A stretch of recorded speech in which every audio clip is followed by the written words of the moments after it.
누가 그래? 우리 둘이 자매인 거 말 안 하면 남인 줄 알더라. 누가 우리가 남이래? 너랑 내가 왜 남이야? 언니 먹어. 이거 다 내가 좋아하는 것들이야. 그럼 당연히 너도 좋아해야지. 어떻게 입에도 못 댈 수가 있어. 언니 왜 그래? 나 이거 알러지 있잖아. 난 없어. 그러니까 먹어. 여러분 안녕하세요. 오늘도 찾아온 태양을 삼킨 여자 리뷰 시간입니다. 와, 113회 정말 어떻게 시작해야 할지 모르겠습니다. 이번 회차는 제가 지금까지 본 막장 드라마 중에서도 손에 꼽을 만큼 충격적이었어요. 20년간 숨겨졌던 비밀이 드디어 수면 위로 떠올랐는데요. 민경채와 세리 그리고 실장 사이에 숨겨진 진실이 폭발하면서 시청자 여러분도 저처럼 충격에 휩싸이셨을 겁니다. 솔직히 말씀드리면 이번 회를 보면서 몇 번이나 일시정지를 눌렀는지 모르겠어요. 이게 진짜야? 설마 이럴 수가? 하면서 말이죠. 드라마 속 인물들의 감정이 너무 생생하게 전달돼서 저도 모르게 눈물이 났습니다. 지금부터 여러분을 113회의 충격과 슬픔, 그리고 분노의 소용돌이 속으로 안내하겠습니다. 준비되셨나요? 심호흡 한번 하시고요. 그럼 시작합니다. 이번 회는 문태경이가 불량배들에게 습격당하는 충격적인 장면으로 시작됩니다. 얼굴이 상처투성이가 된 태경의 모습, 정말 참혹했습니다. 그런데 더 놀라운 건 그가 경찰에 신고조차 하지 않았다는 거예요. 왜 신고를 안 했을까요? 태경이는 알고 있었습니다. 태경이는 나와 주먹질한 놈은 일면식도 없는데 뒤에서 그걸 사주한 놈은 누군지 알겠더라고요. 네, 바로 민 회장이었습니다. 과거 민두식 회장의 의식불명 사건, 그리고 부모님을 해친 사건에 연루됐던 문태경. 그는 민 회장이 자신의 정체를 알아냈고 이제 본격적으로 자신을 제거하려 한다는 것을 직감합니다. 태경이는 분노에 차서 말합니다. 그저 과거의 죄 위에 새로운 죄를 얹어서 자신의 업을 싸는 것밖에 할 줄 모르는 사람이니까. 정말 소름 돋는 표현 아닙니까? 후회와 반성을 모르는 민 회장. 그는 부모님을 해친 것도 모자라 이제 문태경까지 제거하려 합니다. 태경이는 복수를 다짐합니다.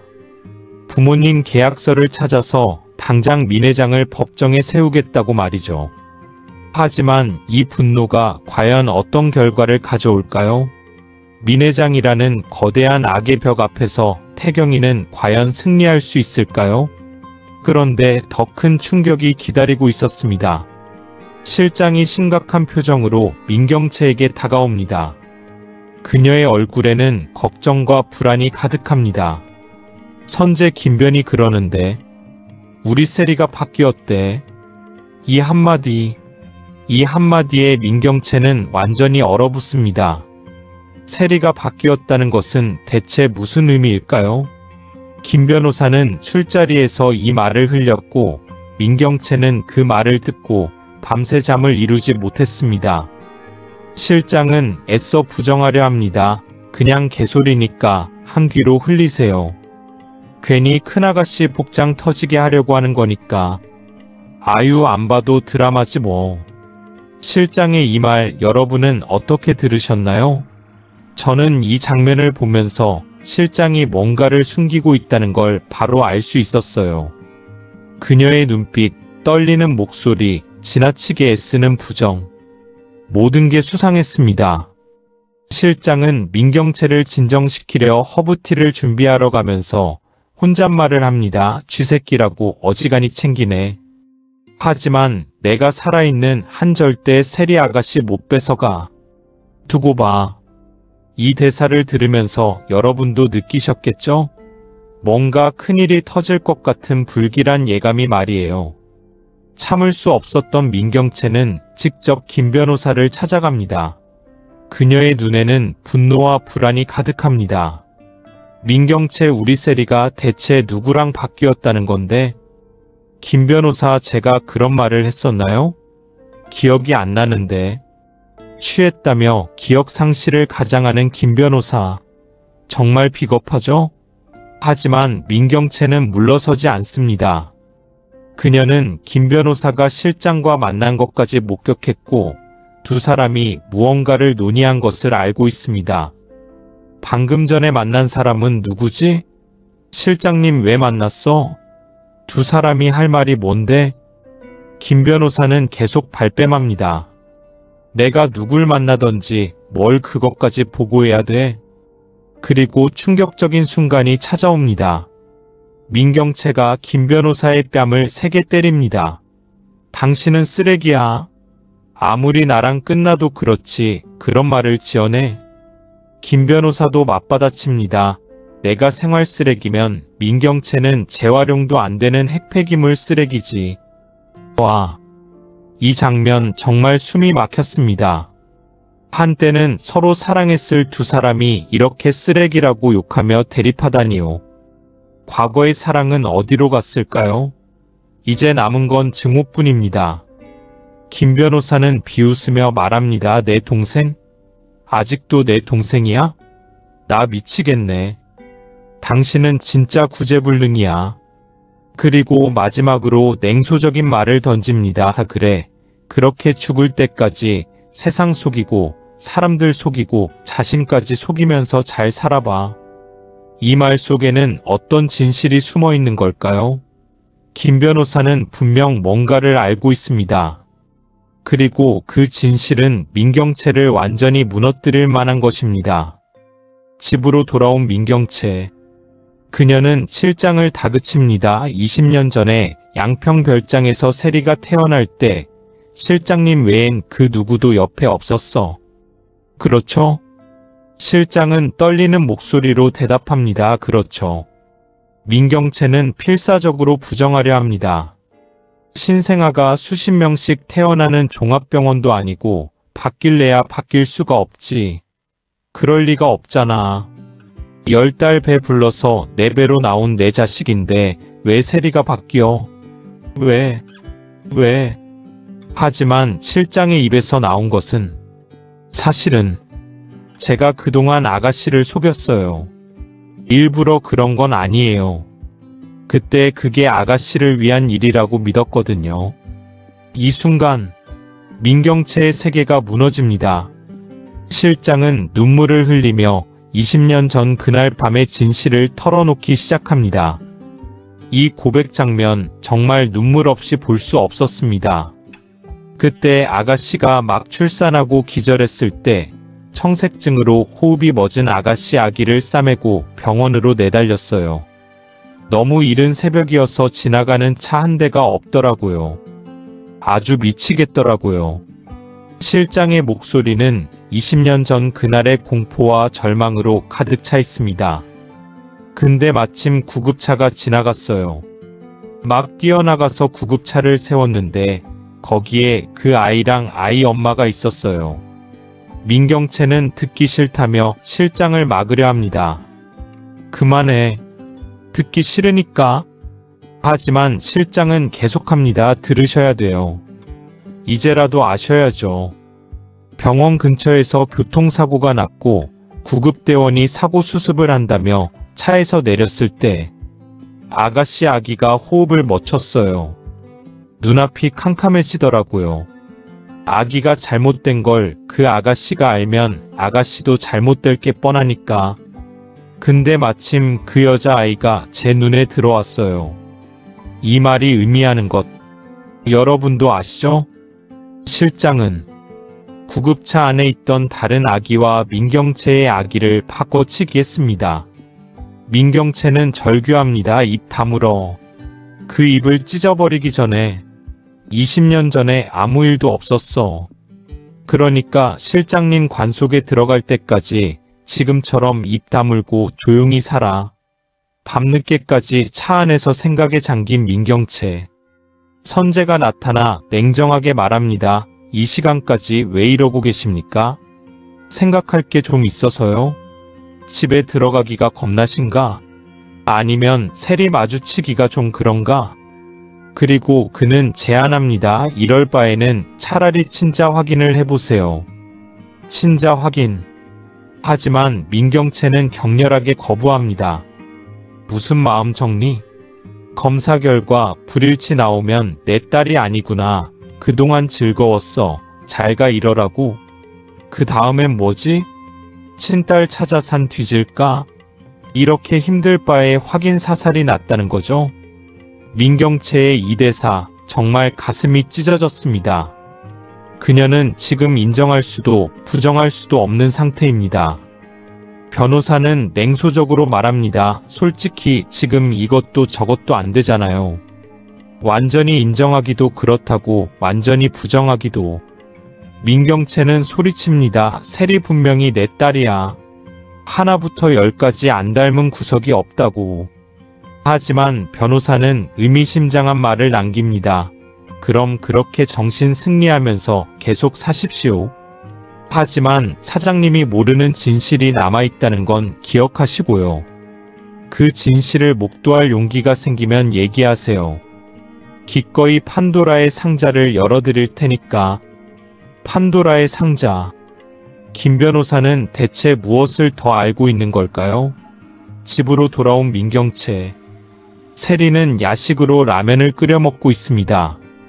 민경채는 그 모습을 보며 이상한 감정에 휩싸입니다. 경채 언니 같이 먹을래?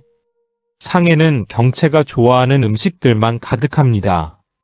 민세리가 먹지 못하는 것들 뿐입니다. 나 이거 못 먹는 거잖아. 이것도 뭐야? 다 언니가 좋아하는 것들 뿐이네.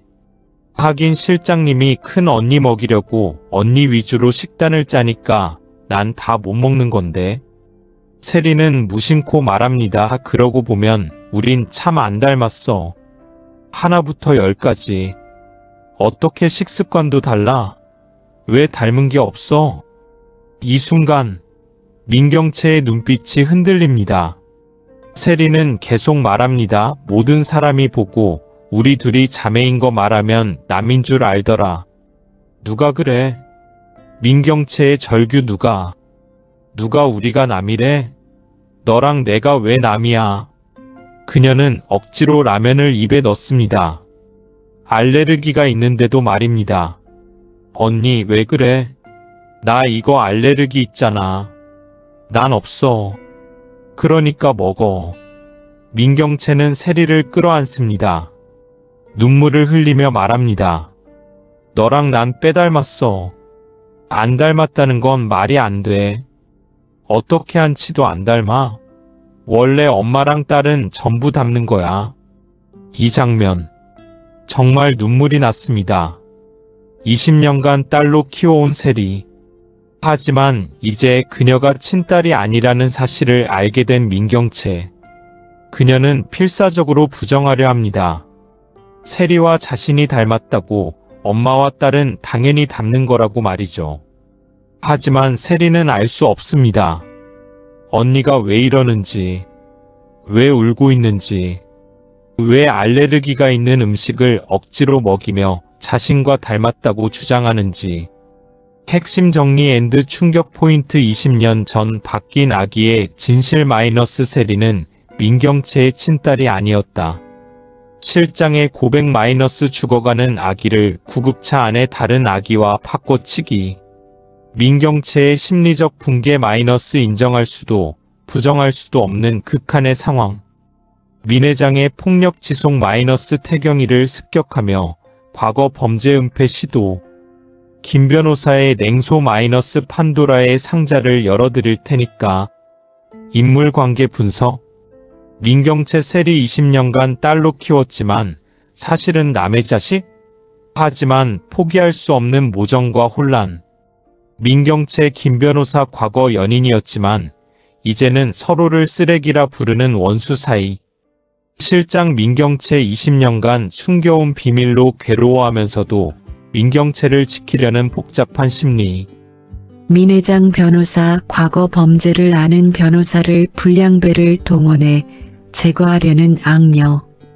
다음 회 예고 앤드 궁금증. 떡밥 1 민경채의 진짜 친딸은 어디에 있을까? 20년 전 구급차에 있던 그 여자는 누구였을까? 떡밥 이세리는 진실을 알게 될까? 민경채는 세리에게 이 사실을 말할 수 있을까? 떡밥 3 김 변호사가 말한 판도라의 상자의 정체는? 그가 알고 있는 또 다른 비밀은 무엇일까? 떡밥 3민 회장의 다음 타겟은 누구? 변호사 제거에 실패한 그녀의 다음 수는? 떡밥 5 친자 확인. 만약 민경채가 용기를 낸다면 그 결과는 어떻게 나올까? 여러분, 오늘 113회 정말 충격적이었죠? 20년 전 바뀐 아기의 진실. 이것은 단순한 막장 드라마의 클리셰가 아닙니다. 한 여성의 모성애와 정체성이 완전히 무너지는 비극의 시작입니다. 민경채는 과연 세리를 계속 딸로 받아들일 수 있을까요? 아니면 친딸을 찾아 나설까요? 그리고 세리. 언젠가 이 진실을 알게 된다면 그녀는 어떤 선택을 할까요? 자신을 키워준 언니를 선택할까요? 아니면 자신의 친어머니를 찾아갈까요? 그리고 실장. 20년간 이 비밀을 가슴에 묻고 살아온 그녀는 앞으로 어떻게 될까요? 민경채는 그녀를 용서할 수 있을까요? 여러분은 어떻게 생각하시나요? 만약 여러분이 민경채라면 친자 확인을 하시겠어요? 아니면 모른 척 세리를 계속 딸로 키우시겠어요? 만약 여러분이 세리라면 이 진실을 알게 됐을 때 어떤 선택을 하시겠어요? 댓글로 여러분의 생각을 꼭 남겨주세요. 여러분의 의견이 정말 궁금합니다. 다음 114회에서는 더욱 충격적인 전개가 기다리고 있을 것 같습니다. 민경채의 결단은? 세리의 운명은? 그리고 진짜 친딸의 정체는? 모든 궁금증이 하나씩 풀릴 거예요. 구독과 좋아요는 저에게 큰 힘이 됩니다. 알림 설정까지 해두시면 다음 리뷰를 가장 빠르게 만나보실 수 있어요. 다음 리뷰에서 또 만나요. 여러분, 오늘도 시청해주셔서 정말 감사합니다. 안녕.